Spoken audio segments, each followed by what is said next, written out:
నమస్తే, welcome to our channel. నేను మీ సిరి. ఇప్పుడు మనతో పాటు ఉన్నారు ప్రముఖ సినీ క్రిటిక్ దాసరి విజ్ఞాన్ గారు. నమస్కారం. నమస్తే అండి. సో ఇప్పుడు ఎక్కడ చూసినా మన ప్రభాస్ ఒకే ఒక్కడు ది కింగ్ అంటున్నారు. అంటే ఎక్కడ చూసినా కూడా మన టాలీవుడ్లోనే కావచ్చు, బాలీవుడ్లోనే కావచ్చు, మన కోలీవుడ్లోనే కావచ్చు, మొత్తం ఈయన ఈ ఒక సాలార్ గురించే మాట్లాడుతున్నారు ఎక్కడ చూసినా. సో ఇది ఏమంటారు, నిజంగానే మన కింగ్ అయిపోయాడంటారా ప్రభాస్ వచ్చి? ట్రూ. ద రీజన్ మన యాక్చువల్ ఛత్రపతి నుంచే ప్రభాస్ మీద చాలా అంచనాలు ఉన్నాయి. డార్లింగ్, మిస్టర్ పర్ఫెక్ట్, ఎన్ని సినిమాలు చూసినా తనకంటూ ఒక ప్రత్యేకమైన అభిమానులు ఉన్నారు. ఆ హైట్, ఆ కటౌట్కి నచ్చే కథలు ఏవైనా పడ్డాయంటే, మున్నా సినిమా ఫ్లాప్ కానీ first day collections super hit. చాలా వరకు ప్రభాస్ సినిమాలు ఏం చూసినా, ఈవెన్ రాఘవేంద్ర కూడా, పౌర్ణమి సినిమా కూడా అసలు కలెక్షన్స్ ప్రకారంగా ఫ్లాప్ కానీ అదొక కల్ట్ క్లాసిక్ సినిమా. ఇప్పటికీ కూడా చాలామంది దానికోసం ఎదురు చూస్తూ ఉంటారు. ఇట్లా ఉంటాయి. డార్లింగ్ గురించి మనం చెప్పాల్సిన అవసరం లేదు.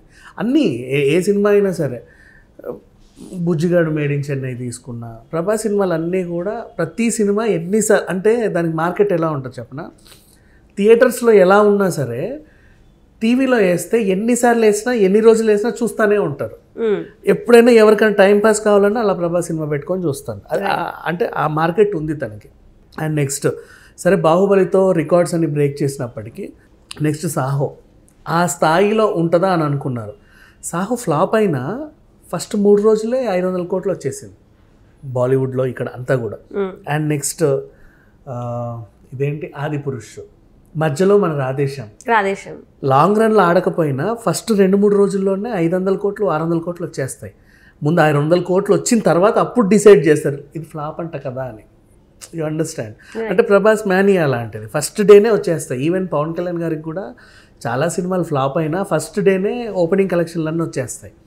ఇట్లాంటి రేర్ రికార్డ్స్. బట్ ప్రభాస్కి ఏంటంటే ఫ్లాప్ అయితే ఎందుకు ఫ్లాప్ అయింది అని చూడ్డానికి కూడా జనాలు వస్తారు. అది వేరు. మళ్ళీ ఖచ్చితంగా చూడాలి అంతే. అని చూసి ఎందుకు ఫ్లాప్ అయిందా అనుకొని వస్తారు. అట్లాంటి రికార్డ్స్లో ఈవెన్ రాధేశ్యామ్ కూడా 500-600 వచ్చింది. ఈ ఆదిపురుష్ కూడా రికార్డులు బ్రేక్ చేసిద్ది. ఇప్పుడు సలార్. అట్లాంటి ప్రభాస్కి సినిమా బాగుందంట అంటే ఎలా ఉంటుంది ఊహించుకో. అంతే. ఇక నెక్స్ట్ లెవెల్ ఇక అది. అండ్ పాన్ ఇండియా లెవెల్ అభిమానులు, ఈవెన్ చైనా, జపాన్ ఎక్కడ పడితే అక్కడ రిలీజ్ చేశారు బాహుబలి. ఆయనకు అంత దేశం అంతటా కాదు, ప్రపంచం అంతటా ఫ్యాన్స్ ఉన్నారు. అండ్ బాహుబలి తర్వాత ఏమైందంటే మార్వెల్ స్టోరీస్ మనకి బాగా, హల్క్ కానీ వీళ్ళందరినీ, డాక్టర్ స్ట్రేంజ్ వీళ్ళని చూసి మనం వావ్ ఏదో అనుకుంటాం. వాళ్ళ బొమ్మలు వస్తాయి, వాళ్ళ పేరు మీద బ్యాగులు, టీషర్ట్స్, పిల్లల కంపాక్స్ బాక్సులు, లేకపోతే ఫోన్ వెనకాల కవర్లు, ఇట్లాంటి థీమ్ వస్తాయి. ఈవెన్ బర్త్డే పార్టీస్కి కూడా నేమో theme, Tom and Jerry theme లాగా బాహుబలి థీమ్, ఇట్లాంటివన్నీ వస్తాయి. బాహుబలి ఒక థీమ్ అయిపోయింది. సో అప్పుడు ప్రభాస్ అనే ఒక మనిషి అంతర్జాతీయంగా అందరికీ తెలిసిపోయాడు. సో అతని నుంచి ఏదొచ్చినా సరే ఒక క్రేజ్ అనేది ఉంది. పైగా వచ్చింది చాలా బాగుందంట అంటే చాలా ఇంకెక్కడికో వెళ్ళిపోయింది. అండ్ దీంతో వీళ్ళు మనకి ఫస్ట్ నుంచే క్రియేట్ చేసిన క్యూరియాసిటీ ఏంటంటే, జంతువులకి రాజు డైనోసార్ అని చెప్పేసి ఎప్పుడైతే ఈవెన్ ఐమాక్స్ కూడా వాళ్ళ ప్రచార చిత్రంలో ఐమాక్స్ పైన ఒక డైనోసార్ వచ్చి ఇట్లా అని అరుస్తుంది, సలార్ నౌ బుకింగ్స్ ఓపెన్ అని వేశాడు. సో డైనోసార్ని బాగా ఎలివేట్ చేశాడు. కానీ సినిమాలో డైనోసార్ అంత ఎలివేషన్ లేదు. అంటే మనం కొన్ని ట్రైలర్లో చూసినటువంటి డైలాగ్స్ ఏం సినిమాలో లేవు. కట్ చేశారు, మరి ఎందుకు కట్ చేశారో తెలియదు. అయినప్పటికీ కూడా నిలబెట్టారు. అంటే ఎవరికి తెలియని ఒక ప్రపంచాన్ని సృష్టించి అందులోకి జనాలను తీసుకెళ్ళి దాంట్లో భావోద్వేగాలు పలికించి హిట్ కొట్టడం అనేది చాలా రేర్. ఇట్లాంటి సినిమాలకి ప్రభాస్ పెట్టింది పేరు. ఎందుకు చెప్పనా, ఛత్రపతి కూడా అంతే. ఎక్కడి నుంచో వలసలు వచ్చి ఒక దగ్గర ఒక ప్లేస్ని, ఒక ప్రాంతం సెట్ చేసుకుంటారు. అది వాళ్ళకి ఎవరికి సంబంధంలా, వాళ్ళే దాని రాజు అంటే 2-3 రౌడీలను ఎదిరించి వాళ్ళల్లో బతికేస్తూ ఉంటారు. అది దేశమో తెలియదు, రాష్ట్రమో తెలియదు, అక్కడ బ్రతుకుతారు అంతే, బ్రతకాలనుకుంటే. సో ఆ రేంజ్లో అదొక ఏరియా సృష్టించారు. సినిమా పెద్ద హిట్. ఇంకా ఆదిపురుష్ గురించి ఇక ప్రపంచమే సృష్టించారు ఆ తర్వాత సంగతి. అండ్ రాధేశ్యామ్ వాళ్ళు కూడా ఒక ఏదో సృష్టించిన జాతకాలు చెప్తాడని చెప్పేసి లేని ప్రపంచాన్ని సృష్టించారు. సాహో విధ్వంసం, అది ఏదో ఒకటి సంథింగ్ డిఫరెంట్ టైప్లో చేస్తున్నారు. బట్ ఇక్కడ ఏంటంటే ఒక ఏరియాని సృష్టించి వాళ్ళు కన్విన్స్ చేయగలిగారు జనాల్ని, అండ్ అందులోకి తీసుకెళ్ళగలిగారు. People also felt. ఈవెన్ ఛత్రపతిలో కూడా మన అనితా చౌదరి సూర్యుడు ఎక్కడరా అని ఆ ఎపిసోడ్ ఎంత hit. చిన్న ఎపిసోడ్ అది, చాలా దీంట్లో కూడా అలాంటి ఎపిసోడ్ చాలా ఉన్నాయి. ఆ అబ్బాయి పతంగి ఎగరేసుకుంటా విలన్, ఆ పతంగి ఎవడింట్లో అయితే పడతాడో ఆ పిల్లని తను అనుభవించాలన్నమాట.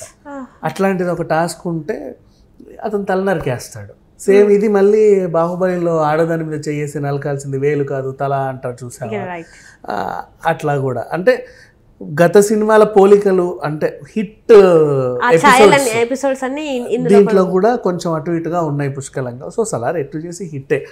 అండ్ ఈవెన్గా ప్రశాంత్ నీల్ గురించి మాట్లాడుకుంటే ఆయన బంగారు గన్లు ఇచ్చాడు మన కేజీఎఫ్ హీరోకి, ఈయన కొంచెం బొగ్గు గన్లు ఇచ్చాడు. అందుకే మొత్తం బ్లాక్ షేడ్ వచ్చి డార్క్ షేడ్స్ లో సినిమా ఉంది.